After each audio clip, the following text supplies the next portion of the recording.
estamos en un mes muy especial, Pablo. Sabes que el mes marzo es un mes poético, porque el 21 de marzo la UNESCO celebra el Día Mundial de la Poesía. Bueno, estoy ante hombres aquí en el estudio que vaya que reciben felicitaciones esa jornada. Y no hablo solo de vos. Precisamente como queremos en este sitio, en este espacio, cuidarla, respetarla, celebrarla, nos hemos dado el gusto de invitar al augusto poeta Rafael Oterinho. ¿Cómo estás, Rafael? ¿Qué tal? ¿Cómo te va? Qué noble eso de Augusto. Nos remite a la Roma clásica. Bueno, pero un poco relacionado por tu escritura y bueno, y por tu quehacer y saber, pareció un término adecuado. Siglo V de Cristo, Virgilio, la Eneida, ahí ubicamos, ¿no? Y podemos seguir un poquito más. Bueno, Rafael Oterinho, muy conocido en el ámbito cultural marplatense. Él ha dicho en alguna oportunidad que en una cabeza cabe más que una vocación. Y tenemos que decir también que fue docente de esta universidad, profesor universitario en esta Universidad Nacional de Mar del Plata. Y además que nació en La Plata. Entonces, Rafael, ¿qué lugar ocupa en este devenir, en esta sucesión de las cosas, La Plata, la ciudad de La Plata, o ese trabajo, o esa labor como docente universitario? Sí, Carlos, qué notable, porque esta misma pregunta me la han hecho tiempo atrás, hace pocos meses atrás, y respondí que por qué yo, escribía poesía, y por qué hice una carrera como la de la abogacía. Y le digo, porque lo que ocurre es que en mi ciudad, en la ciudad de La Plata, la poesía tiene prestigio. Los poetas son respetados en la ciudad de La Plata, histórica, tradicionalmente. Hoy por hoy ya sabemos que las ciudades se parecen todas de alguna manera, la comunicación ha homogeneizado todo, pero sin embargo las tradiciones pesan. Así como podríamos decir que esta es una ciudad de la naturaleza, que esta, Mar del Plata, es una ciudad del turismo, de una pujante industria del pescado, y en forma un poco más reciente, hará 50 años, un poco más de 50 años, es una ciudad universitaria también, pero La Plata es una ciudad que históricamente nació como ciudad universitaria. Y entonces ahí es donde prima, tiene prestigio, uno puede decir soy poeta, cosa que en otros ámbitos, en otros lugares decir soy poeta parece que dijeran es un diletante. Yo he tratado de mis dos actividades, que las he llevado desde mis inicios, desde los 15 años. Desde los 15 años empecé a escribir poesía, pero a los 17 entré a la Facultad de Derecho, y he hecho en mi vida, las dos vidas las he llevado con intensidad hasta el presente. Pero me he dado cuenta que era conveniente, era práctico separar esos mundos. Sin embargo, en la antigüedad no estaban separados. Si uno piensa que las primeras reglas y normativas del derecho, que no eran sino normas de convivencia, estaban dichos en un lenguaje literario, casi poético. Si uno piensa que en el siglo VII a.C. comienza la filosofía para Occidente, y ahí están poetas como Heráclito, como Parménides, que filosofaban, pensaban, pero poéticamente. El lenguaje todavía era uno solo para expresar esos mundos. Después, después va a aparecer la ciencia y después en forma preponderante se irán separando estos mundos. Pero en su origen, en su raíz, no están separados. Por eso entonces esta pregunta tiene algo que lo unifica. Es que yo pertenezco al ancho campo de las humanidades, y en el ancho campo de las humanidades están las ciencias sociales y están las bellas artes también. Aquellas llamadas en el siglo XVIII bellas artes, que a veces no tienen nada de bello, pero sí tienen algo de trascendente. Ahí está, los dos se unen, y yo creo que la espalda racional del derecho le hace bien al poeta, para no quedarse en lo que serían las meras cuitas, los meros secretos, las maripositas que a veces adornan los poemas, y a la vez al derecho le hace bien una persona sensible en el lenguaje, sensible en lo otro, que aprenda a mirar al otro. Y entonces estos dos mundos se pueden perfectamente unir en una sola persona. ¿Te parece necesario definir la poesía? Yo no sé si es necesario. Esto formaría parte de este mundo del iluminismo que quería producir definiciones para enmarcar el mundo. Hoy por hoy las definiciones están superadas ya, porque las definiciones no cierran un concepto. Pensemos que estamos en una palabreja que ahora nos recorre diariamente, que ya es la posverdad. ¿Qué es esto de la posverdad de la que hablan los filósofos ahora? O sea, es una verdad a medias, es una verdad instantánea, que dura lo que puede durar en la memoria del que la recibe, o hasta que es superada por otra verdad provisoria también. Y esto viene desde las filosofías de la segunda mitad del siglo XX, cuando ya asumido, afincada la idea nietzscheana de que hemos quedado huérfanos de una trascendencia, nos encontramos con algo que es la necesidad de afincar algún concepto duradero, y encontramos que ese concepto duradero no existe, que es precario, que es frágil, que es instantáneo, que se lo llevó el viento. Y ahora se ha entronizado últimamente en los pensadores la idea de la posverdad, que no define todo, porque todavía es oscura, pero yo creo que ya la estamos entendiendo. Es eso, no hay una verdad definitiva. La verdad es una construcción de a dos, o de una época, o de una sociedad. Y esto es interesante, porque por un lado, bueno, quita del medio ciertos paradigmas fuertísimos, rigurosos y cerrados que encriptaban el mundo. Por otro lado, nos hace más humanos, o más pequeños, en ese sentido. Sí, y en la escritura, en los distintos géneros, aparecen personajes, historias. La poesía tal vez sea uno de los, o el género solitario por excelencia. Y me pareció algo muy interesante dentro de tu poética, aquella frase, la poesía como el arte de conversar a solas. Sí, sería el punto de partida. No me acuerdo dónde lo he dicho, del arte de conversar a solas. Hay algo, sí, de conversación, es un monólogo en el fondo la poesía, ¿no? Pero que tiende a ir hacia los otros. No es algo que sea solipsista, que sea cerrado. Siempre hay un lector en el horizonte. Lo que se supone pide una gran introspección para poder elaborar alguna idea con algún contenido de originalidad. Bueno, supone retirarse un poco y reflexionarla. Ahora, el camino es ir hacia los otros, ¿no? Yo lo que creo que la poesía es una gran solitaria, la escritura de poesía es de una gran soledad, porque se tarda mucho en llegar a ese texto original y después hay que esperar muchos años a ver si aparece algún lector, que normalmente tarda en aparecer. Los libros de poesía no se difunden masivamente, no se venden tampoco masivamente. Sin embargo, la poesía tiene un gran valor, primero un gran valor que es el prestigio histórico. Las artes de la palabra es la primera. La poesía nació allá, en el origen de los tiempos, pegada a la música. Todavía no existía el ensayo, no existía la novela, no existía la dramaturgia, no existía todo lo que después produce la técnica, pero ya había poesía. Vamos a pensar en una figura, un Homero, 10 siglos antes de Cristo. Bueno, ese hombre transmitía información, contaba qué es lo que había pasado en una historia inmediatamente anterior, la transmitía de pueblo en pueblo, y esto como acompañado por razones mnemotécnicas, un poco por la música. Mucho después va a aparecer la filosofía, muchísimos, cientos de años después aparecerá lo novelado. La novela es propia del siglo XV de nuestra era recién. O sea, qué cantidad de siglos que hay entre el nacimiento de la poesía y el advenimiento de la novela.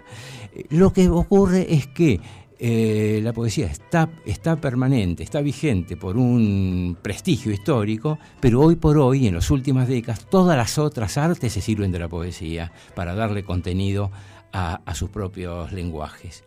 Y en ese Pensemos, quiero decir, sí. Pongo el ejemplo, el cine.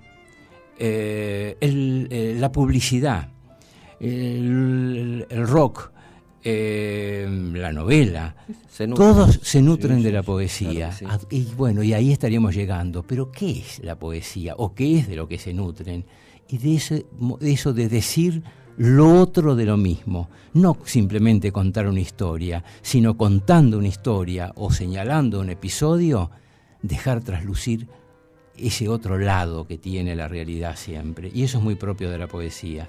Estamos hablando con Rafael Otteriño, escritor de 12 libros de poesía, crítico, ensayista. La poesía, Rafael, en estos contactos o en los primeros contactos con los libros allá por la infancia, tuvo que ver mucho aquella historia o la relación con la poesía que te llevó o que te trajo tal vez tu abuelo poeta. Sí, naturalmente. Yo me formé, nací en una casa donde había una inmensa biblioteca de un abuelo mío que había muerto 30 años antes de que yo naciera y tenía todo el modernismo, hasta obras originales, primeras ediciones de Rubén Darío, por caso.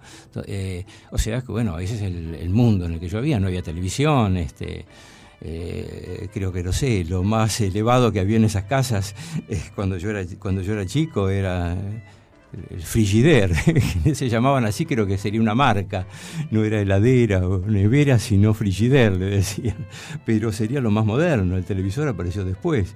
O sea, uno tenía un contacto con los libros, pero seguramente es eso, pero también es la idea de ver que el mundo no es solo lo que está ante los ojos, sino que hay otra posibilidad, y que la literatura es un buen camino para llegar a otra posibilidad. En un libro de ensayo que yo acabo de publicar, cuento un poco estos comienzos en mí, en lo personal, y yo cuento que en realidad cómo nació. Tendría 12, 15 años, y en los veranos que no veníamos a Mar del Plata, en los veranos íbamos a una quinta, donde era muy de campo eso. Y el casero, que era un criollo, una linda persona, que inolvidable para mí, que está en algunos de mis poemas también como reflejado, charlaba con mi padre. Y yo estaba despertando y oí esas voces. Y este hombre hablaba de campos trigueros del sur de Santa Fe y del trigo y de la plaga de langostas que llegaba. Y yo escuchaba esas voces y yo sentía que eso yo lo tenía que detener, que contener en la palabra. Y bueno, y mi modo no era la fotografía, mi modo era el lenguaje. Entonces me ponía a escribir para captar esos instantes. Comencé haciéndolo con breves narraciones. Y después me di cuenta que la narración no era mi género, sino que apareció la poesía. Sí, la poesía me pareció más apropiado, fue un dominio mejor. Un canal de expresión adecuado. Y te han invitado, yo recuerdo, he leído ese libro sobre el verso libre, donde te han invitado a participar para que abordes ese tema. ¿Relacionas el verso libre al leer, al escuchar, sobre todo en encuentros poéticos actuales, el uso del verso libre como un límite al trabajo poético? No sé si se entiende lo que intento decir. A veces el verso libre te permite, precisamente como libre, una expresión sin ataduras. Ese tipo de expresión lleva a veces al escritor o al que escribe ese verso a no detenerse demasiado en el trabajo poético. Sí, puede ser un riesgo.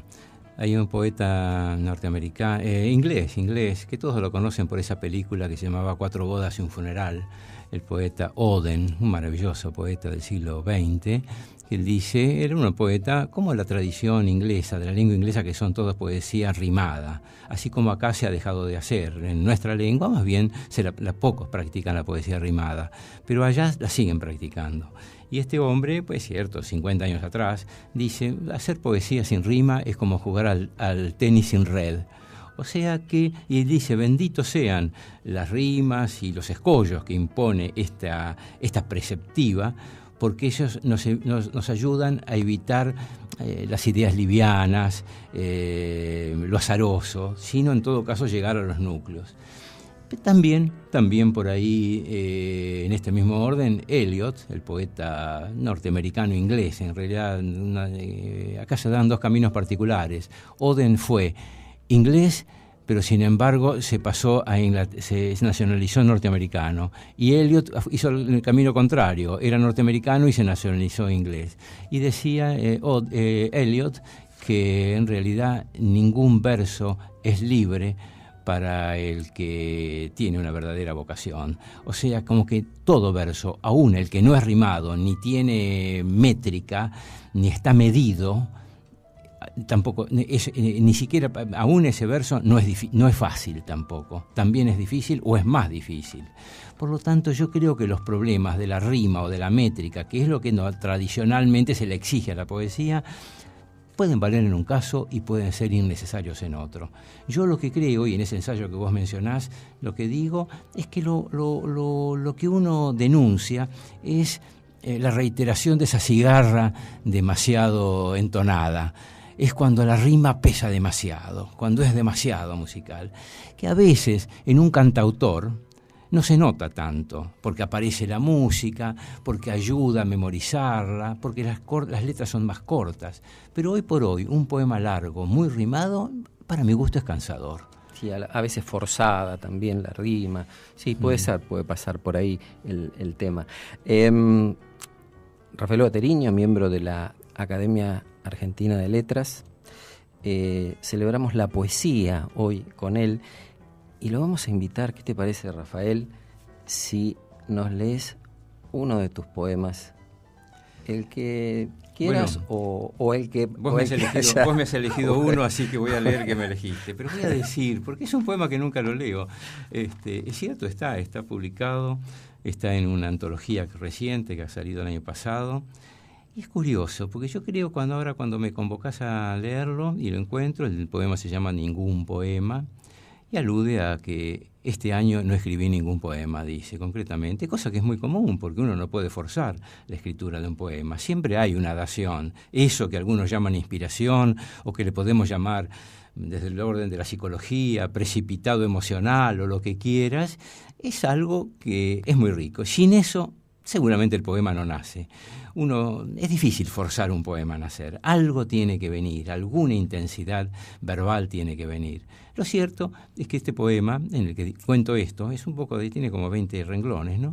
Pero dice, está todo enunciado en la primera línea. Este año no escribí ningún poema. Y yo creo que contiene, ahora que me invitas a leerlo, contiene ni siquiera una metafísica, una filosofía.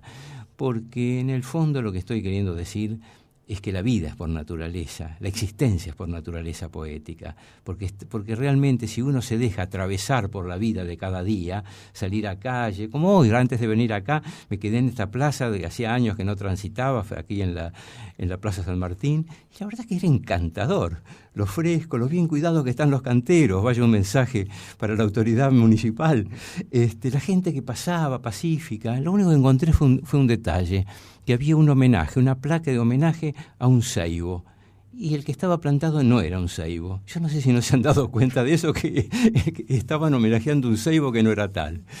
Un olivo, perdón. Bueno, el poema que decía, en el que quiero señalar que la vida es por naturaleza poética, más allá de la contextura verbal que uno le pueda dar, dice: este año no escribí ningún poema. Recogí semillas del árbol rojo y las puse a secar. Podé las ramas leñosas del ligustro para que crecieran con fuerza las del vástago. Había abejas en el techo y recogí miel con mis manos. Podé, sembré y coseché de la noche a la mañana, de un domingo al otro. Separé lo húmedo de lo seco y a lo seco le di otra oportunidad, que renaciera. Enjuagué los brazos y las manos y después descansé. Descansé viendo la noche empujar al invierno como un venado elevarse sobre los techos y desaparecer, a la niebla con su amortajado reloj. Tomé fuerza de ellos para encaminarme también yo al invierno, de un domingo a otro domingo, de una estación a otra. No escribí ningún poema, el invierno los escribió por mí, la niebla los escribió por mí. Rafael Felipe Oteriño, hemos celebrado la poesía con él. Muchas gracias, Rafael. Gracias por la invitación, Carlos. Les recuerdo, el IES tiene un sitio donde se pueden informar, IES MDP, y los esperamos para comunicarse, proponer inquietudes, desarrollo de temas, y será hasta el próximo viernes. Muchas gracias. Seguimos en Enlace Universitario, el programa de Pablo Salgado.